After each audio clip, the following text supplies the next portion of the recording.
pour le moment. Et donc, on va tout de suite arriver dans Éphésiens 6, mais à partir du verset 10. Et en fait, le titre du message que je peux vous partager ce matin, c'est, je vais dire ça comme ça, c'est finalement la vie ordinaire du chrétien, la vie ordinaire de l'enfant de Dieu. Et le deuxième titre qu'on pourrait donner, d'ailleurs, c'est le titre qu'a donné Dominique Angers. Je vous rappelle que je m'appuie un peu sur son étude pour vous partager tout cela. Il a donné un titre, c'est le combat spirituel. Ben, c'est la vie ordinaire du chrétien. Mais voilà, qu'est-ce que le combat spirituel et ben, comment y faire face? En fait, c'est un peu ce que Paul, alors qu'il arrive à la fin de son épître, eh bien, partage aux Éphésiens et puis qu'il va nous partager ce matin. Le combat spirituel, déjà, il ne faut pas se tromper. Quelquefois, on pense que le combat spirituel, c'est quelque chose qu'on doit mener quand il nous arrive une situation particulière. Quand il nous arrive des tuiles ou quand il nous arrive quelque chose, on sent une attaque et puis on se dit là, il faut que j'entre dans le combat spirituel. Ben, non, en fait, le combat spirituel, c'est quelque chose qui est tout à fait ordinaire dans la vie de l'enfant de Dieu. C'est quelque chose qui est permanent, en fait, dans la vie de l'enfant de Dieu. C'est pour ça que je vous disais, peut-être le titre que je peux donner à ce que je vais vous partager ce matin, eh bien, c'est la vie ordinaire du chrétien. Alors, on va lire ce texte, dans Éphésiens 6, versets 10 à 20, là, les 10 versets. Et puis, je commence ce texte, c'est la version donc Bible du Semeur, et puis quand je développerai, je prendrai, comme je l'ai fait ces dernières fois, la version Parole vivante. Alors pour conclure, puisez votre force dans le Seigneur et dans sa grande puissance. Revêtez-vous de l'armure de Dieu, afin de pouvoir tenir ferme contre toutes les ruses du diable. Car nous n'avons pas à lutter contre les êtres de chair et de sang, mais contre les puissances, contre les autorités, contre les pouvoirs de ce monde des ténèbres et contre les esprits du mal dans le monde céleste. C'est pourquoi endossez l'armure que Dieu donne afin de pouvoir résister aux mauvais jours et de tenir jusqu'au bout, après avoir fait tout ce qui était possible. Tenez donc ferme, ayez autour de la taille la vérité pour ceinture, revêtez-vous de la droiture en guise de cuirasse, ayez pour chaussure à vos pieds la disponibilité à servir la bonne nouvelle de la paix, et en toutes circonstances, saisissez-vous de la foi comme d'un bouclier, avec lequel vous pourrez éteindre toutes les flèches enflammées du diable. Prenez le salut pour casque et l'épée de l'esprit, c'est-à-dire la parole de Dieu. En toutes circonstances, faites toutes sortes de prières et de requêtes sous la conduite de l'esprit. Faites-le avec vigilance et constance et intercédez pour ceux qui appartiennent à Dieu, en particulier pour moi. Demandez à Dieu de me donner, quand je parle, les mots que je dois vous dire pour annoncer avec assurance le secret que révèle la bonne nouvelle. C'est de cette bonne nouvelle que je suis l'ambassadeur, un ambassadeur enchaîné. Priez donc pour que je l'annonce avec assurance, comme je dois en parler. Amen. Voilà. Alors, je suis sûr que ce texte, vous l'avez déjà lu, et puis on en parle quand on dit, voilà, ça c'est l'armure du chrétien. On va regarder un petit peu en détail toutes ces choses, mais voilà, alors en tout cas dans ce texte, on voit que Paul exhorte les Éphésiens, puis comme je vous le disais en introduction, en fait il nous exhorte ce matin. Et puis en fait il va nous parler à la fois d'une mauvaise nouvelle, mais aussi d'une bonne nouvelle. La mauvaise nouvelle, eh bien c'est qu'on a besoin d'une armure. En tout cas c'est l'image que va prendre l'apôtre Paul. Et je vous disais, cette armure dont on a besoin, c'est pas seulement quand on a un combat particulier. En réalité, c'est même dangereux pour nous si on pense ça, parce que la réalité, c'est que le combat, finalement, est permanent. C'est pour ça qu'on a besoin de cette armure en permanence. Voilà, c'est peut-être un peu quand même la mauvaise nouvelle, parce que mais quelquefois bien plus difficile que ce qu'on peut quelquefois s'imaginer malgré tout. Ça, c'est la mauvaise nouvelle. Mais il y a quand même une bonne nouvelle. Dans ce que Paul nous partage ici, la bonne nouvelle, c'est quoi? Eh bien, c'est justement que même s'il y a ce combat à mener, et pour chacun de nous, en tant qu'enfant de Dieu, encore une fois, dans notre vie ordinaire, eh bien, on a à mener ce combat. Mais la bonne nouvelle, c'est que, eh bien, on a des armes que Dieu nous confie, que Dieu nous donne, et que ces armes, eh bien, elles sont puissantes. Donc, c'est pas si dangereux que ça de mener le combat, parce que on n'est pas démunis dans ce combat qu'on a à mener chaque jour. Alors, peut-être qu'on peut se dire, mais quand même, il y a un truc que je ne comprends peut-être pas, c'est que, oui, c'est vrai, on dit que, et puis c'est vrai, que Christ, eh bien, il a déjà remporté la victoire. Oui, il a remporté la victoire. Parce que quand il est mort sur la croix, il n'est pas resté mort. Il est ressuscité.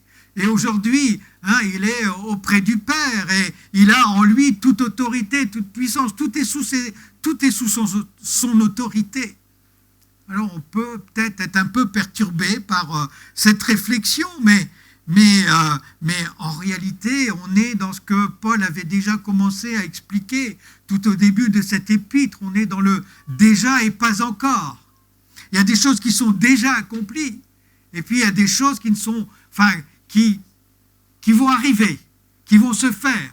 Et puis on est dans une période où on est un petit peu entre les deux. Alors, pour expliquer un petit peu, donner une petite image sur qu'on puisse peut-être comprendre, je vais vous donner l'image qu'utilise Oscar Cullmann. Oscar Cullmann dit ceci.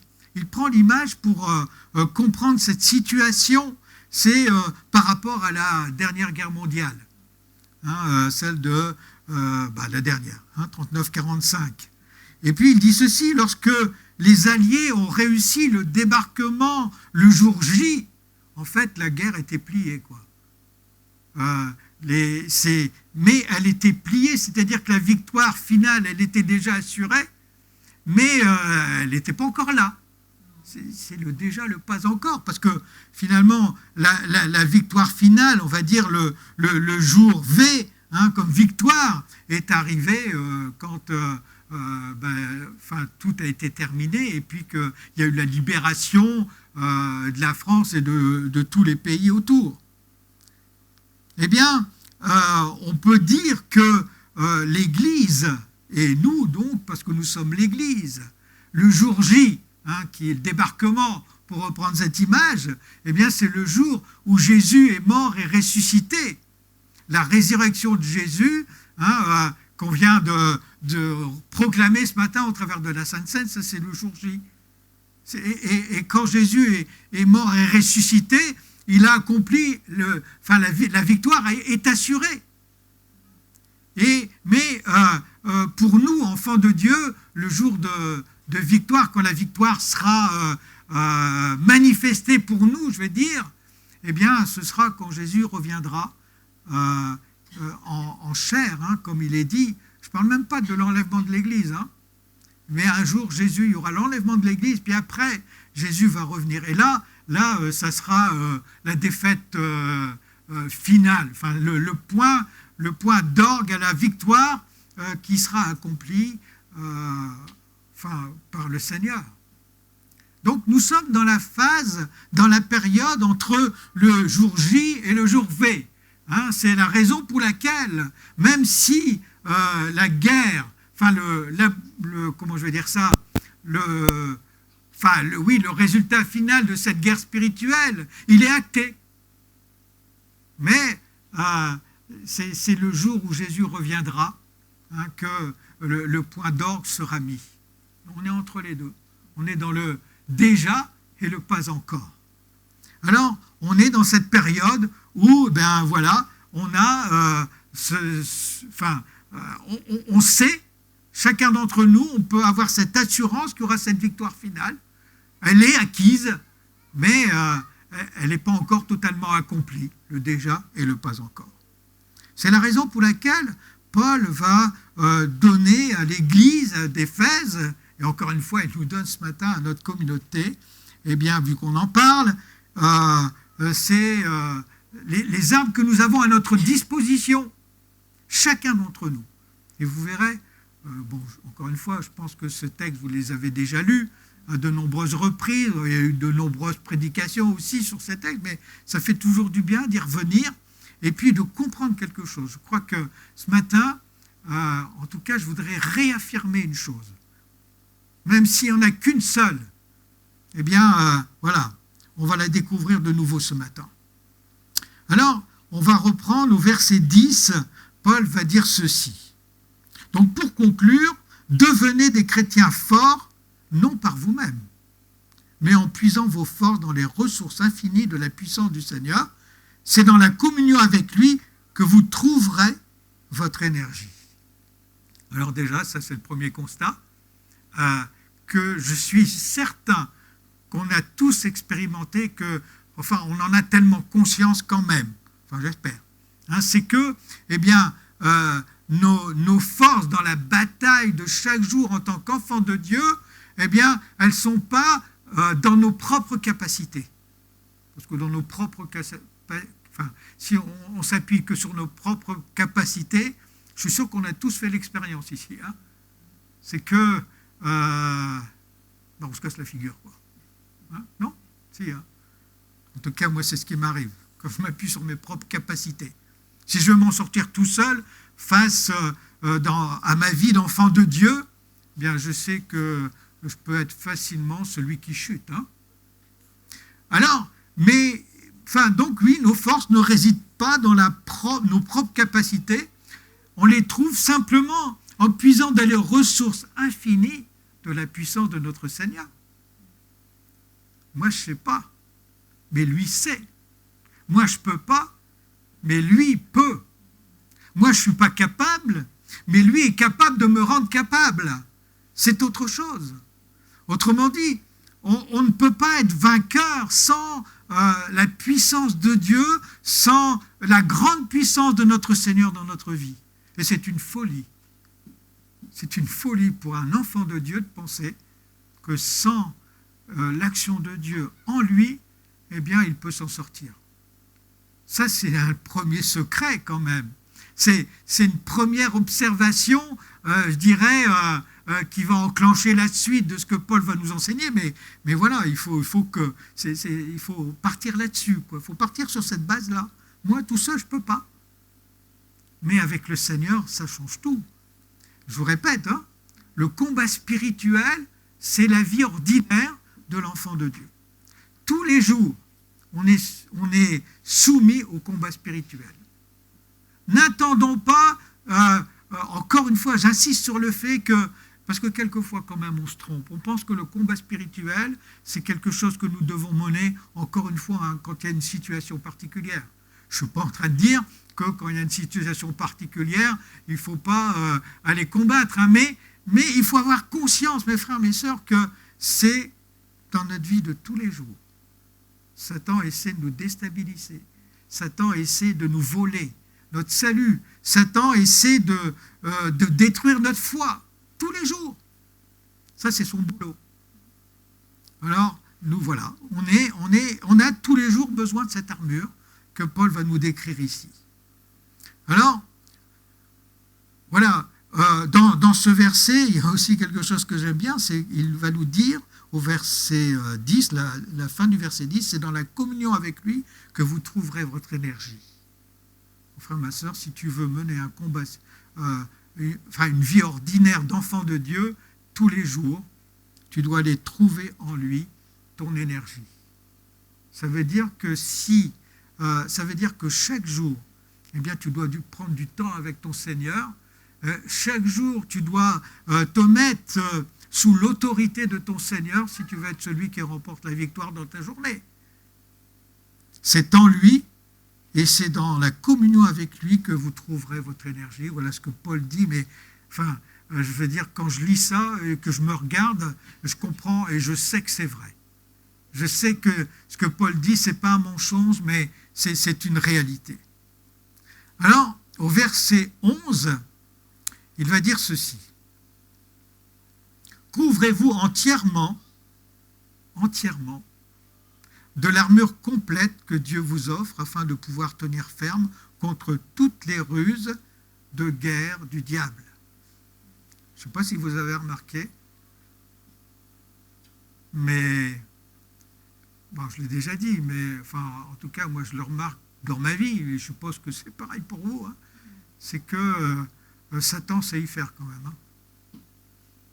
Et la Bible nous dit qu'il est rusé, hein, qu'il se déguise d'ailleurs en ange de lumière, hein, c'est-à-dire qu'il sait bien se présenter pour nous déstabiliser, pour que nous baissons les armes. C'est pour ça que Paul nous dit bien ici, couvrez-vous entièrement de l'armure complète. Alors il y a quelque chose qui est assez intéressant d'ailleurs, c'est quand on regarde dans l'Ancien Testament, le prophète Ésaïe, par exemple au chapitre 59, il va nous parler que l'Éternel, que Dieu le Père, se revêt de la justice comme d'une cuirasse, qu'il se met sur la tête le casque du salut. Il fait référence, l'Éternel fait référence à lui-même en disant ça, hein, par le prophète Ésaïe. Et puis au chapitre 11 d'Ésaïe, il va dire qu'il a la fidélité pour ceinture à ses hanches.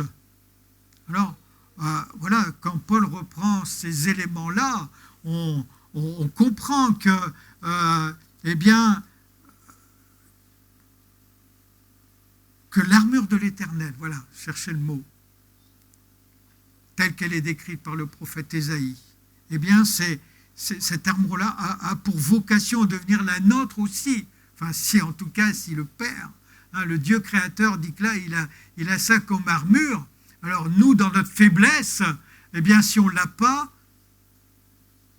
je veux dire, enfin, je ne sais pas comment dire, mais j'espère que vous comprenez en tout cas.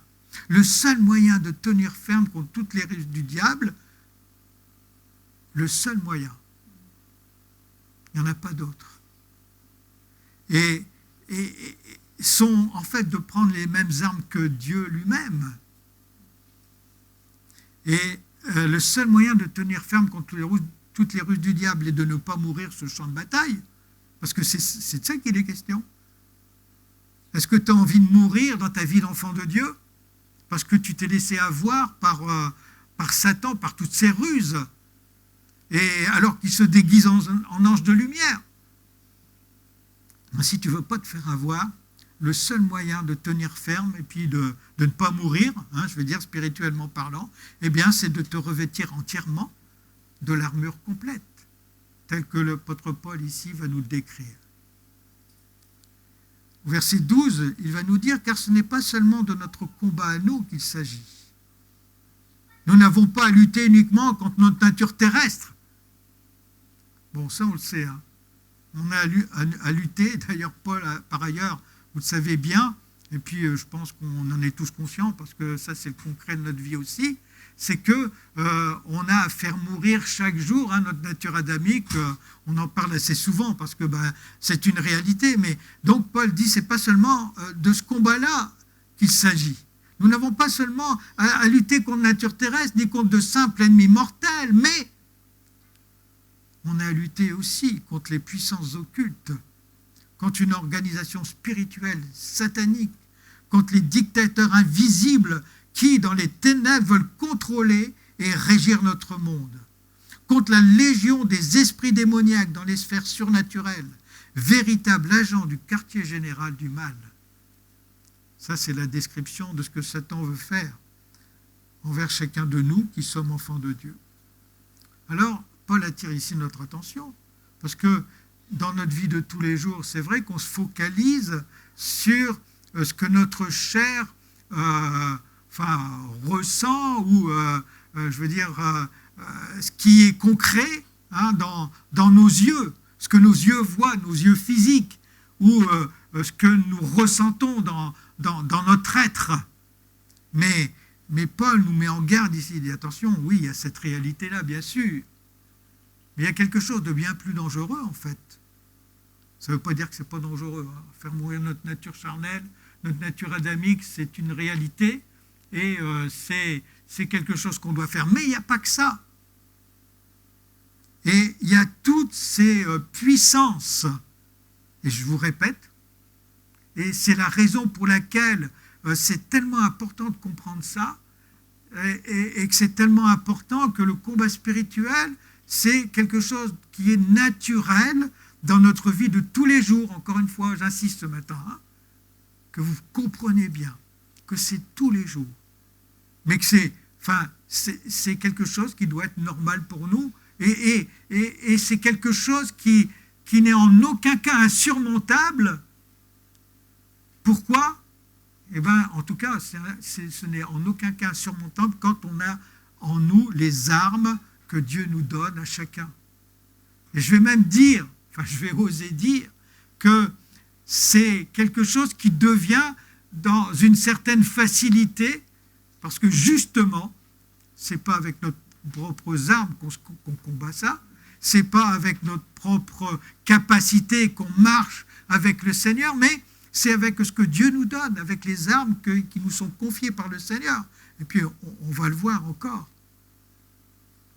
Oui, frères et sœurs, il ne faut surtout pas qu'on oublie une chose, dans notre vie ordinaire, c'est que dans notre vie ordinaire, eh bien, nous avons à faire face à cette bataille, à ces puissances invisibles que nos sens charnels ne voient pas. Ce n'est pas parce que je ne vois pas qu'elles ne sont pas là.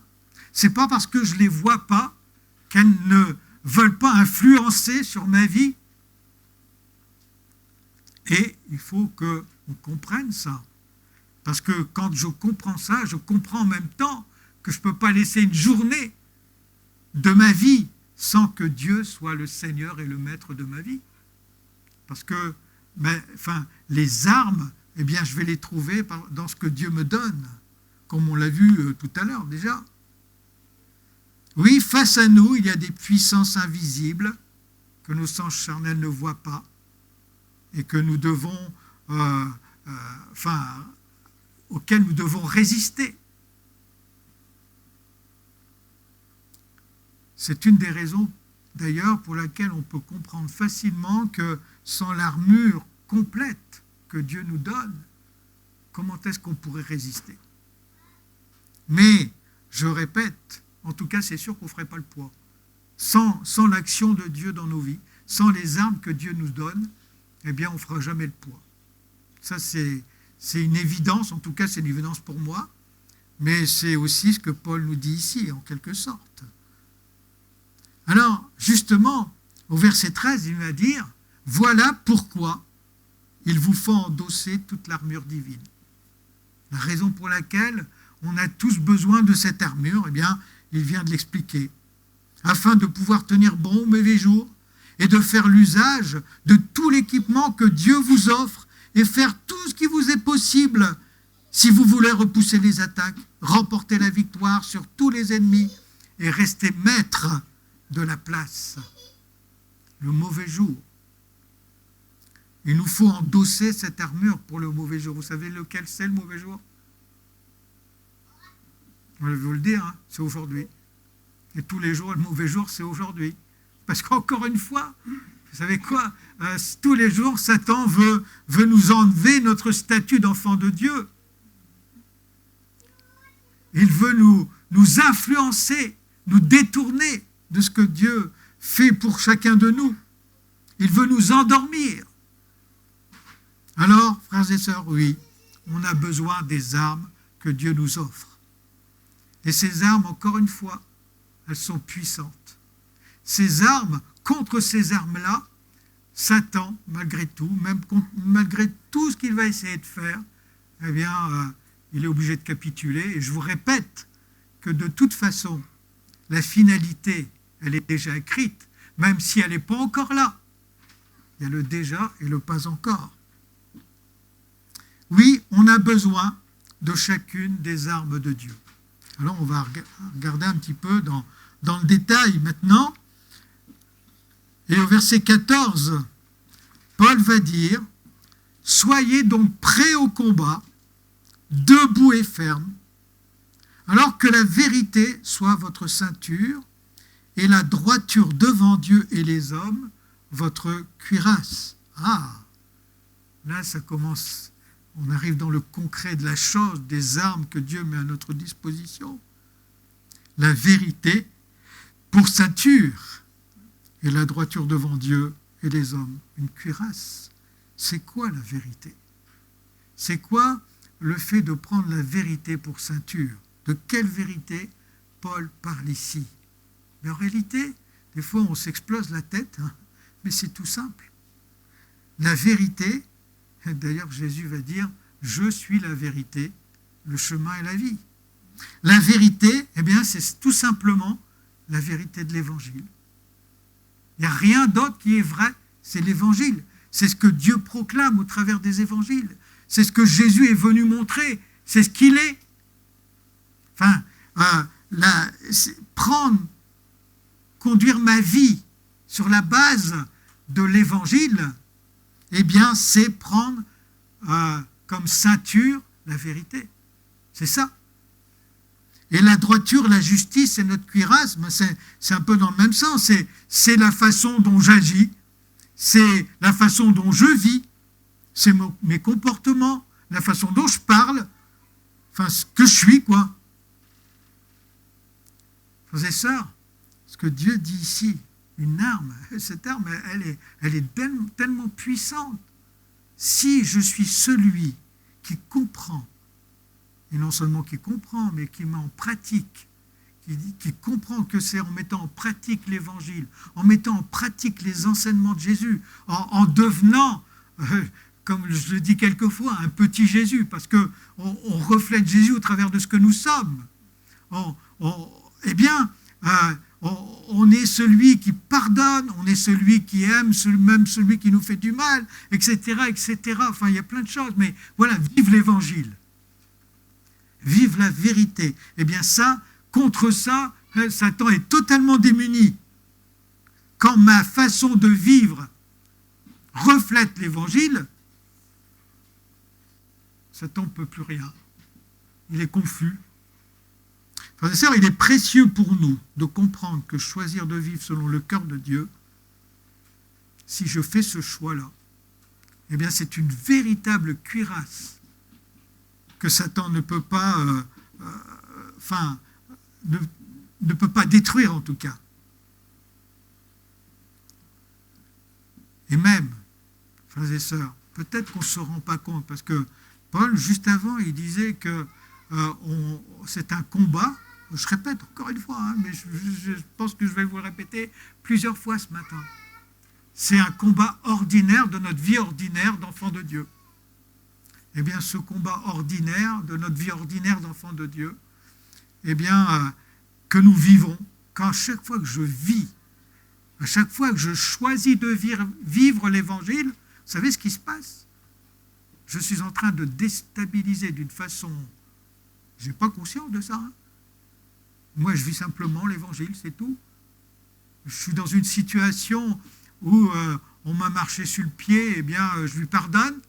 C'est juste une image, bien sûr. Eh bien, je suis en train d'infliger une blessure terrible à l'ennemi, à Satan. Parce que lui, Satan, voudrait que je fasse le contraire. À chaque fois que je choisis de vivre l'Évangile, eh bien, j'inflige, même sans m'en rendre compte, des coups puissants à l'adversaire. Je ne sais pas si on a conscience toujours de ça. Mais notre vie d'enfant de Dieu, notre vie, l'enfant de Dieu que je suis, qui cherche et qui veut et qui vit l'Évangile. Alors il faut que je me plonge dans l'Évangile, mais ça on va le voir après.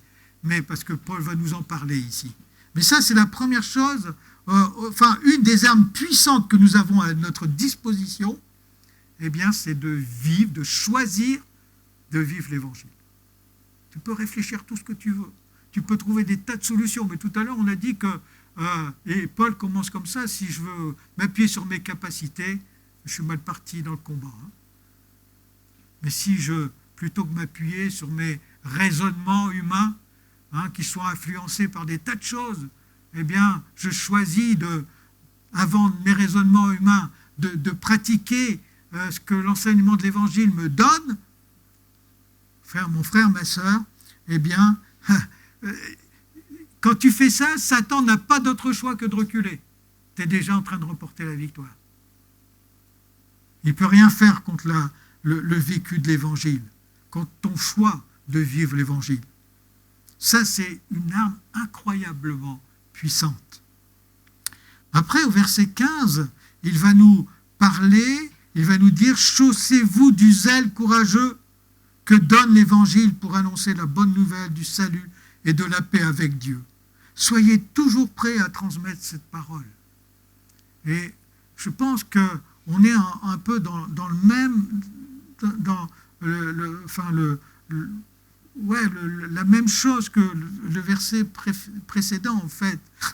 Pardon. C'est-à-dire que les bonnes chaussures, donc le zèle que donne l'évangile de paix pour le salut de tous les hommes, c'est d'ailleurs la mission que Jésus nous a confiée à tous. C'est quoi? C'est pas seulement parler, c'est parler quand on en a l'occasion. Mais encore une fois, si je parle et que je ne le vis pas, ça ne sert pas à grand-chose. En tout cas, ça nous met le fait que Paul nous dit ça,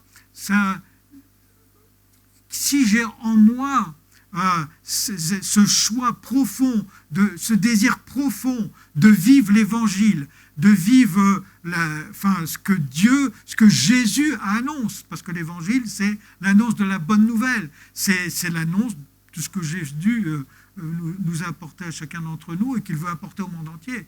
Je vous rappelle juste, que Jésus dit, que la Bible nous dit en tout cas que Dieu voudrait que tous les hommes soient sauvés. Donc il veut que tu sois sauvé, évidemment, mais dans son cœur, même si la réalité, c'est que tous ne seront pas sauvés. Vous savez, il y a même beaucoup d'hommes et de femmes qui se disent chrétiens, puis qui ne seront pas sauvés. Parce que c'est simplement, ils se disent chrétiens, mais ils ne le sont pas.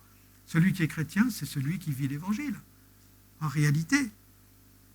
Et donc, quand je suis celui qui vit l'Évangile, je comprends, je saisis dans mon cœur toute la portée de ce que Jésus fait pour moi, eh bien, j'ai en moi un zèle qui proclame, déjà au travers de ce que je suis, la parole de Dieu, qui proclame au travers de son comportement.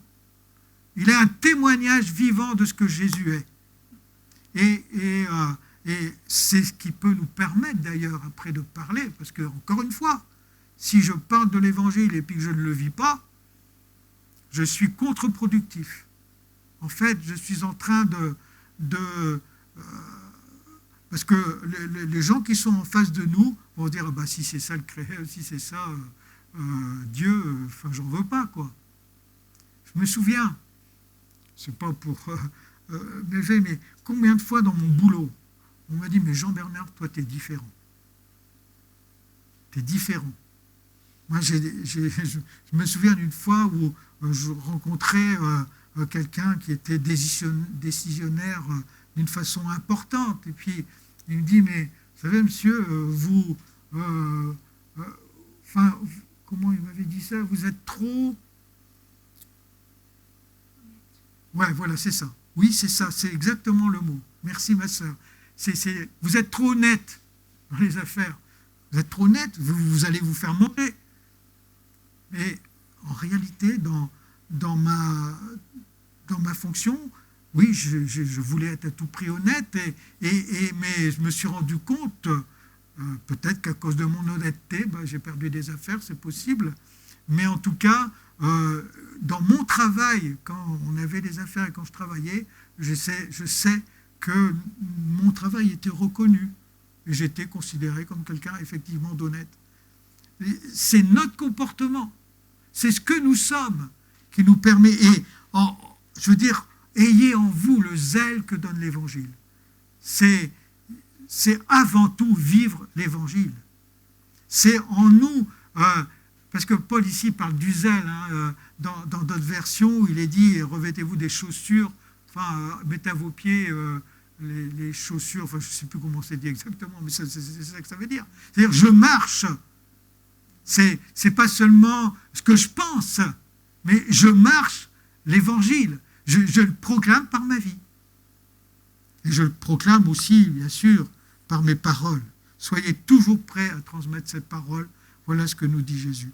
Et quand je suis dans cette dimension-là, encore une fois, eh bien, je suis celui qui est en train de par ce que je suis, par mon vécu, eh bien, je suis en train de détruire l'ennemi, en fait.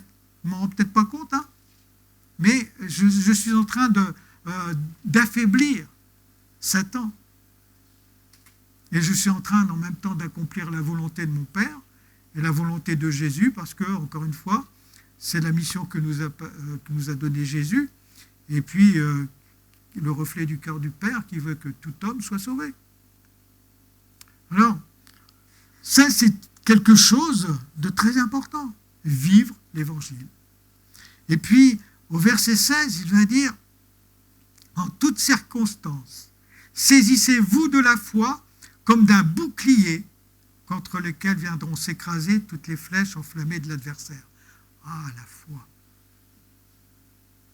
J'espère que vous avez fait de grandes expériences dans ce domaine-là, mais quand on rentre dans cette dimension-là, waouh, on fait des expériences extraordinaires.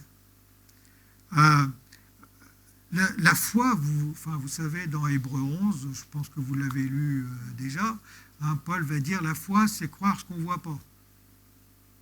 Et la première chose qu'on peut dire en lisant ça, hein, c'est que c'est pas naturel. C'est pas quelque chose qui vient en nous naturellement de croire ce qu'on ne voit pas. En tout cas, la foi, c'est se plonger, je vais dire comme ça, dans l'inconnu, même si, non, mais Dieu n'est pas un inconnu. Hein, et quand Dieu fait partie de ma vie, chaque jour, je peux comprendre ça. Je peux comprendre. Et puis, vous savez quoi? Encore une fois, dans ma vie ordinaire, d'enfant, de chrétien ordinaire, chaque jour, Satan va m'envoyer des flèches, plus ou moins, que je vais percevoir plus ou moins, mais tous les jours, j'aurai des volées de flèches de par Satan. Mon frère, ma sœur, le bouclier de la foi, Paul nous dit, mais je vous assure que c'est vrai, je pense que vous le savez aussi quand même, c'est que le bouclier de la foi, saisissez-vous de la foi comme d'un bouclier contre lequel viendront s'écraser toutes les flèches. Il n'est pas dit ici que ma foi va arrêter un certain nombre de flèches. Paul nous déclare que le bouclier de la foi va arrêter toutes les flèches. Et quand je comprends ce que c'est la foi, je comprends pourquoi Paul dit ça. Parce que, je disais, et effectivement, la foi, ce n'est pas quelque chose de naturel. Croire ce que je ne vois pas, ce n'est pas naturel. Mais la foi, ma foi que je vais manifester, ma foi, c'est, je ne le vois pas, mais je crois que Dieu va faire quelque chose. Pour ceux qui étaient là mardi, à la réunion de prière, je pense qu'on a vécu un moment particulier, mais il me semble qu'on vit des moments particuliers, et puis en ce moment, Dieu nous pousse dans une direction où on est en train de vivre quelque chose de spécial. Et puis moi, j'avais ressenti, je vous l'ai partagé, on a pris un moment où on a, j'ai été poussé à vous exhorter, à prendre avec vous un cadeau que Dieu, j'étais persuadé que Dieu voulait nous faire quelque chose. Et puis, je vous avais dit, demandez au Seigneur, là, vous avez quelque chose à recevoir. Moi, j'ai demandé quelque chose au Seigneur. Vous savez quoi? Cette semaine, j'ai vécu quelque chose d'incroyable. Mais alors, d'une façon où j'aurais jamais imaginé que ça se passe comme ça. Hein. Mais Dieu a répondu. Dieu m'a fait un cadeau incroyable cette semaine. Le cadeau, dans ce que j'avais placé devant Dieu. Alors, j'espère que pour vous aussi qui étiez là ce mardi, vous l'avez fait et puis vous avez vécu. Bon, on en reparlera mardi. Hein. On aura l'occasion de partager encore. Mais, frères et sœurs, Dieu est celui qui agit. Il est tout puissant. Je veux dire, même moi, quand je ne vois pas, c'est pas que Dieu, lui, ne voit pas. Dieu sait, il voit, il agit. C'est ça le bouclier de la foi. C'est croire que Dieu est plus puissant que ce que mes yeux voient. Et que là où je ne vois pas, les circonstances, elles ont l'air totalement contraires. Je crois, et ça je l'ai expérimenté un certain nombre de fois, vous savez, je demande, enfin je suis dans une situation peut-être même un peu désespérée. Oh, je dis Seigneur, viens à mon secours, là, il faut que tu fasses quelque chose, qu'est-ce que je fais moi? Et puis je vois que Dieu est en train d'agir. Waouh, merci Seigneur. Et puis je n'ai pas fini de dire merci Seigneur on retombe dans le problème ou même d'une autre façon. Je dis mais Seigneur, je ne comprends pas. Mais si je ne mets pas en place le bouclier de la foi à ce moment-là, alors là, Satan, il peut y aller. Je commence à douter. Je commence à dire, mais Seigneur, est-ce que tu es vraiment ce grand Dieu? Ou Seigneur, est-ce que tu es tout là-haut et puis que tu m'as oublié? Est-ce que tu ne t'occupes pas de moi? Enfin, il y a des tas de choses. Et puis Satan, il est en train d'envoyer toutes les flèches. Alors, pour te déstabiliser dans ces situations-là, il sait faire. Par contre, si à ce moment-là, tu prends le bouclier de la foi, et puis que tu dis, Seigneur, alors là, oui, c'est vrai, encore une fois, je ne comprends pas. Mais ma vie, Seigneur, je te la donne. Comment je vais m'en sortir? Je ne sais pas, Seigneur. Mais Seigneur, je suis ton enfant. Enfin, je mets en place le bouclier de la foi. Je ne vois pas, mais je crois. Je ne le vois pas, mais je crois. Vous savez, je dis ça et je sais, parce que je suis un être humain comme vous. Je sais que ce n'est pas si simple que ça. Surtout quand, vous savez, des fois on demande quelque chose au Seigneur et puis on voit la main de Dieu agir très vite. Et puis quelquefois, on demande quelque chose au Seigneur et puis il nous semble que la main de Dieu n'agit pas. Ça vous est jamais arrivé ça? Bien sûr que si, ça nous est arrivé à tous. C'est pas que Dieu n'est pas en train de faire quelque chose, vous savez. Et la foi, justement, c'est de croire que même si je ne vois pas, ben Dieu est en train de s'en occuper. Que sa main est déjà en route. Je dois totalement m'abandonner. Mais c'est un secret incroyable. C'est une arme incroyable que je suis en train que Paul est en train de nous donner ici. Mais, frères et sœurs, cette arme-là, on ne peut l'utiliser seulement quand on est un véritable enfant de Dieu. On ne peut l'utiliser seulement quand on est vraiment des porteurs de l'Évangile. C'est pour ça que Paul va mettre en avant ce qu'on a déjà partagé ce matin, et d'ailleurs qu'on va repartager de nouveau. Frères et sœurs, le bouclier de la foi, il arrête effectivement tous les traits enflammés du malin. Toutes les flèches de l'ennemi sont arrêtées et peuvent être arrêtées par le bouclier de la foi. Ça, c'est quelque chose de certain. Alors, Paul nous dit ici,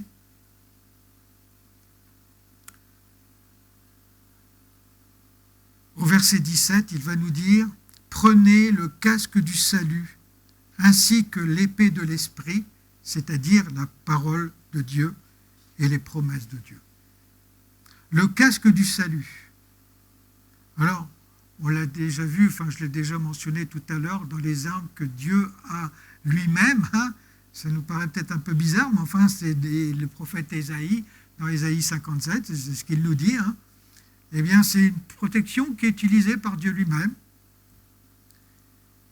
Frères et sœurs, n'oublions jamais, quand je prends le casque du salut, c'est-à-dire que je sais au-delà de mon intelligence, je le prends dans mon cœur, le fait que mon salut est déjà accompli. Et que, d'ailleurs, même si Paul va dire aux Philippiens, parce que mon salut soit déjà accompli, ça ne veut pas dire que je dois mépriser encore une fois la grâce de Dieu. Paul dit dans Philippiens au chapitre 2, il dit voilà, menez à bonne fin dans le saint respect de Dieu le salut qui vous a été donné et traduisez-le en actes. C'est-à-dire que mon salut, il est visible. Et ça, c'est aussi le casque du salut, c'est quelque chose qui est visible dans ma vie. C'est-à-dire que j'ai le casque du salut quand ma vie proclame, enfin, est une montre l'évangile. On revient à ce qu'on disait tout à l'heure. En fait, on s'aperçoit d'une chose, c'est que finalement, il y a comme un fil conducteur dans tout ça. On est des enfants. Enfin, encore une fois, donc je répétais cette phrase, on est notre vie ordinaire de chrétiens ordinaires dans le combat spirituel, enfin ordinaire. Eh bien, la protection, encore une fois, qui est la plus pertinente, la plus grande, eh bien, c'est le vécu, mon vécu de l'Évangile, mon vécu de l'enseignement de Jésus. Le choix que je fais de vivre l'Évangile. Le casque du salut, c'est quand je mets à bonne fin, comme dit Paul aux Philippiens, là, eh bien, dans le saint respect de Dieu, le salut qui m'a été donné, le salut m'est donné par grâce. Eh bien, je le vis. Parce que si je suis sauvé et puis que je ne vis pas de salut, c'est que je n'ai pas de salut. En tout cas, c'est ce que Paul semble dire ici, mais je crois que c'est juste. Alors, on a la responsabilité de traduire en acte la réalité de notre salut. Je ne vis pas n'importe comment, parce que je suis un enfant de Dieu et parce que je suis sauvé. Parce que je suis sauvé par grâce. Je ne suis pas sauvé à cause de ce que je fais, mais parce que je suis sauvé, eh bien, je vis l'Évangile. C'est différent. Mais là encore, frères et sœurs, on revient exactement à ce que je disais tout à l'heure. On s'aperçoit de la cohérence de ce que Paul est en train de nous enseigner. Ici, c'est que quand je porte le casque du salut, donc le fait que je suis protégé alors que je vis l'Évangile, eh bien, je suis en vivant dans ma vie ordinaire, du chrétien ordinaire, avec mon combat ordinaire de tous les jours, je suis en train, sans même m'en rendre compte, de porter des coups fatals à l'ennemi. Je ne m'en rends pas compte, parce que je suis simplement en train de vivre l'Évangile. Frères et sœurs, prenons le casque du salut, en étant des porteurs de l'Évangile. Et puis, dans le même sens, parce que Paul le dit ici dans le même verset, il dit « Prenez le casque du salut, ainsi que l'épée de l'esprit ». Le casque du salut, un casque, ça nous protège, et une épée, ça nous protège, mais c'est avec l'épée qu'on attaque aussi. Et donc, l'épée de l'esprit, on peut dire que c'est une véritable arme offensive. Et Paul nous dit ce que c'est ici. C'est quoi? Bon, on a parlé du casque du salon, on vient d'en parler, mais c'est quoi l'épée de l'esprit? Et Paul le dit clairement ici dans ce texte. Il le dit clairement. Et on revient encore à la même chose. L'épée de l'esprit, c'est la parole de Dieu. C'est l'évangile, c'est l'épée de l'esprit. Tu veux attaquer Satan avec quoi? Attaque-le en vivant l'évangile. Attaque-le avec la parole de Dieu. Là, il ne peut rien faire. Il est obligé de reculer. Il reçoit des coups mortels. C'est ce que nous dit Paul ici. Mon frère, ma sœur, j'espère que tu peux comprendre ça. Dans Jean chapitre 6 au verset 63, il est dit que c'est l'Esprit Saint qui donne la vie et l'homme tout seul ne peut rien faire. Les paroles que je vous ai dites viennent de l'Esprit Saint et elles donnent la vie. L'épée de l'Esprit qui donne la vie sont les paroles de Dieu, c'est l'Évangile, c'est ce que Jésus nous enseigne. Et c'est avec ça, c'est dans notre vécu de l'Évangile, encore une fois, qu'on remporte des victoires, même on n'en a même pas forcément conscience. Parce que c'est notre vécu ordinaire d'enfant de Dieu, ordinaire, normal, dans notre combat spirituel, ordinaire, normal, mais qui a lieu tous les jours. Aujourd'hui, le jour, on parlait tout à l'heure du jour mauvais, c'est aujourd'hui, tous les jours.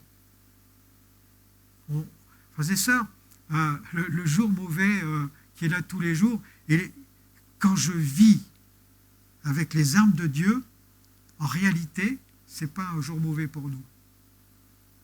C'est le jour mauvais pour Satan. Parce qu'il est obligé de reculer. Parce qu'il est obligé de capituler. Comment est-ce qu'il peut nous atteindre? On est en train de vivre l'Évangile. C'est ce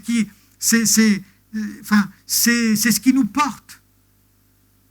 Vous connaissez la parabole de la maison construite sur le sable et celle construite sur le roc. Frères et sœurs, quand je suis sur le roc, que peut-il m'arriver? Et vous savez, le roc, c'est Jésus. Hein. C'est l'Évangile. Encore une fois, l'épée de l'esprit, ceux avec lesquels vous allez pouvoir attaquer l'ennemi, vous défendre d'une part, mais aussi attaquer, vivre ce qui va, cette arme offensive, c'est la parole de Dieu. Ce n'est pas seulement la parole de Dieu, c'est pas la parole de Dieu de façon intellectuelle, hein, mais en tout cas, c'est la parole de Dieu vécue.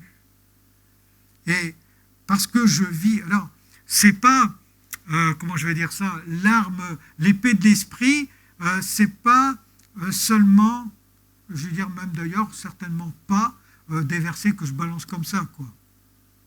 Par contre, les versets que je proclame, parce que j'y crois et parce que je le vis, là, c'est une arme. Je pense que vous comprenez la différence. Hein, je peux balancer la Bible, c'est pas, le livre en lui-même, c'est rien du tout. Mais quand je vis l'Évangile, je peux proclamer cette parole de Dieu. Et elle est réellement l'esprit, elle est réellement l'épée de l'esprit. Je veux dire, que peut faire Satan face à la parole de Dieu quand elle est une réalité pour moi? Il ne peut rien faire. Il est obligé de reculer. Il est obligé de capituler.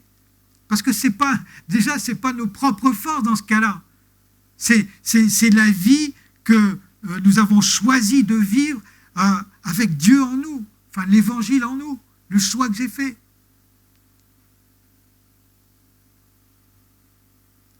Oui, je peux proclamer la parole de Dieu concrètement alors qu'elle fait partie de mon vécu.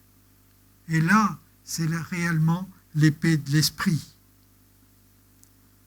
Alors, voilà, on revient dans ce package que Paul donne ici des armes. On s'aperçoit d'une chose, c'est que ce qui fait de nous des hommes forts en Christ, eh bien, c'est notre appropriation de l'Évangile, de sa parole. Alors, pour m'approprier de l'Évangile et de sa parole, déjà d'une, il faut que je la lise. Il faut que je m'en nourrisse. Parce que moi, j'ai besoin de la lire, encore plus aujourd'hui qu'hier. Parce que aujourd'hui, ma mémoire, elle me fait défaut. Et ça me fait du bien de la relire. Elle renouvelle mes forces.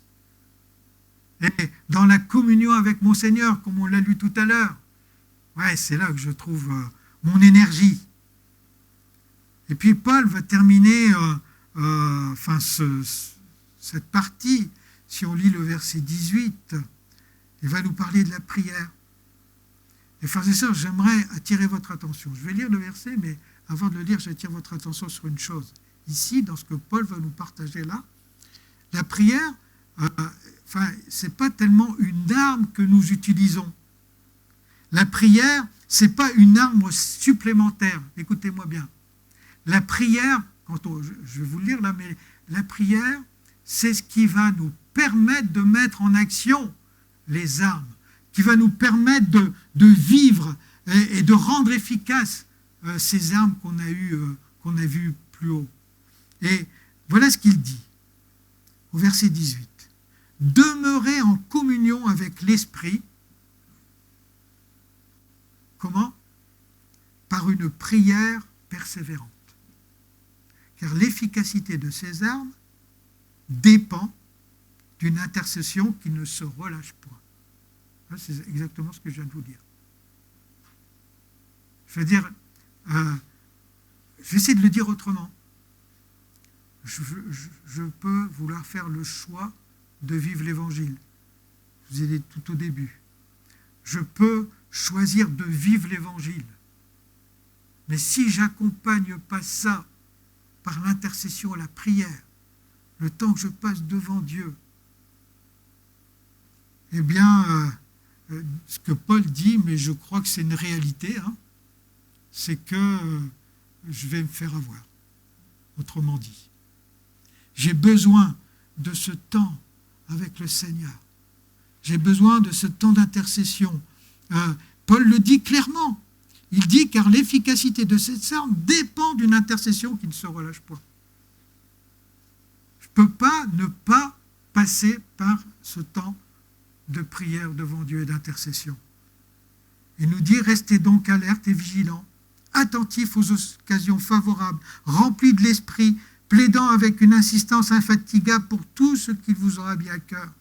Occupez vos veilles à crier à Dieu, à intercéder pour ses serviteurs. La prière. Vous savez, il y a quelque chose d'assez dramatique dans beaucoup d'églises. C'est parce qu'il y a le temps de prière, je veux dire que nous vivons chacun d'entre nous de façon individuelle et qui rentre dans ce qu'on est en train de partager là.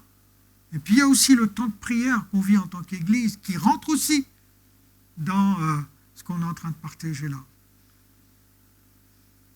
Et on constate malheureusement que, mais ça fait depuis longtemps déjà, que les réunions de prière sont de plus en plus désertées. On s'aperçoit que Satan, c'est ce qu'il fait aussi.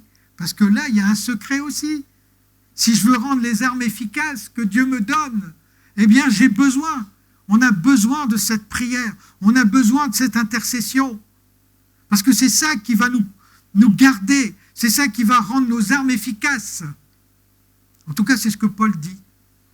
Et je crois que quand Paul a dit ça, c'est qu'il était inspiré par le Seigneur et qu'il sait de quoi il parle. Il sait à quel point la prière conduite par l'Esprit est d'une efficacité redoutable. Il y a des tas de choses qu'on n'imagine pas. Il y a des tas de choses que, de la même façon, je redis encore la phrase que j'ai dit plein de fois là, ce matin. Nous sommes des enfants de Dieu ordinaires, dans notre vie ordinaire d'enfants de Dieu, avec notre combat spirituel ordinaire de tous les jours. Et puis tous les jours, quand on vit l'Évangile, même sans s'en rendre compte, on porte des coups fatals à l'ennemi de nos âmes. Et quand je viens dans l'intercession, quand je viens dans la prière, sans m'en rendre compte peut-être, vous savez, quelquefois on prie, et puis alors je ne dis pas que ce n'est pas juste ce que je vais vous dire, on prie, mais on veut voir des choses glorieuses que nos yeux voient. Je ne dis pas que ce n'est pas juste. Oui, merci Seigneur pour toutes les choses glorieuses qu'on voit. Mes frères et sœurs, on ne s'imagine pas à quel point il y a des choses glorieuses qui se passent qu'on ne voit pas et qu'on ne s'imagine pas. Je vous disais tout à l'heure, dans l'expérience que j'ai faite cette semaine, que j'ai vu l'action de Dieu d'une façon où je n'aurais même pas imaginé, je n'aurais jamais pu penser à ça. Mais ce genre de situation, ça arrive en permanence quand on est en train de vivre dans la présence du Seigneur et puis quand on a fait ce choix d'être cet enfant de Dieu ordinaire dans notre vie ordinaire d'enfant de Dieu et dans le combat ordinaire, le combat spirituel ordinaire de tous les jours. Il y a des choses qu'on ne voit pas, mais pourtant qui sont là. C'est une réalité, frères et sœurs. Alors merci Seigneur pour qu'il puisse nous faire comprendre à quel point, comme le dit l'apôtre Paul ici, ça a une importance, ça doit être pour nous quelque chose d'important, notre temps de prière avec le Seigneur. Et puis il termine au verset 19, ça fait que je terminerai aussi, mais je m'aperçois que j'ai encore été très long ce matin. Pensez aussi à moi et demandez à Dieu qu'il m'accorde la liberté et le courage d'annoncer l'Évangile avec hardiesse et à propos, qu'en exposant les secrets que révèle l'Évangile, je trouve les paroles justes et les mots qui portent. C'est de cette bonne nouvelle que j'ai été établi ambassadeur, un ambassadeur enchaîné, certes, mais qui veut accomplir sa mission comme il le doit, et demandez-le à Dieu pour moi. Il y a quelque chose d'un peu frappant quand même dans ce que Paul nous dit ici, Je ne sais pas si vous l'avez remarqué. Paul est prisonnier, hein. Il parle de ses chaînes. Et dans ce qu'il dit ici, je ne sais pas si vous avez remarqué, il ne demande pas à ce que les autres prient pour qu'il soit libéré de ses chaînes. En tout cas, ce n'est pas sa préoccupation première, manifestement. Alors, je veux dire, quand on a des frères et des sœurs autour de nous qui sont en difficulté, bien sûr qu'on doit prier pour eux, hein, pour que Dieu intervienne dans les difficultés, mais je reviens sur la priorité qu'il y a dans le cœur de l'apôtre Paul. Et il me semble que sa priorité rejoint encore une fois tout ce qu'on a dit depuis ce matin. C'est-à-dire que sa priorité, eh bien, c'est qu'il soit préoccupation première, c'est qu'il puisse annoncer l'Évangile. C'est qu'il soit comme un bon ambassadeur de l'Évangile. C'est ça sa préoccupation. Je pense, frères et sœurs, que si c'est aussi notre préoccupation, première, on est sur le bon chemin. On est sur la bonne route. Oui, on va vivre les uns et les autres tous les jours. Peut-être certains jours avec plus de difficultés que d'autres. Mais vivre l'Évangile, eh bien, c'est choisir de vivre l'Évangile, se nourrir de l'Évangile, se nourrir des enseignements de Jésus, se nourrir des paroles de Jésus, que je vais lire les Évangiles et puis je vais demander au Saint-Esprit d'intégrer dans mon cœur ce que Dieu est en train de dire pour que je puisse le vivre. Frères et sœurs, nous sommes ceux et celles alors qui sommes encore une fois des chrétiens ordinaires, en train de vivre une vie ordinaire d'enfants de Dieu et vivre ce combat ordinaire d'enfants de Dieu, mais qui a des actions extraordinaires dans ma vie et puis dans les lieux spirituels. Satan, eh bien, il est tout confus quand je vis l'Évangile. Il me semble que l'apôtre Paul ici est en train de nous donner un enseignement fondamental. Voilà, c'est presque la fin de l'épître aux Éphésiens.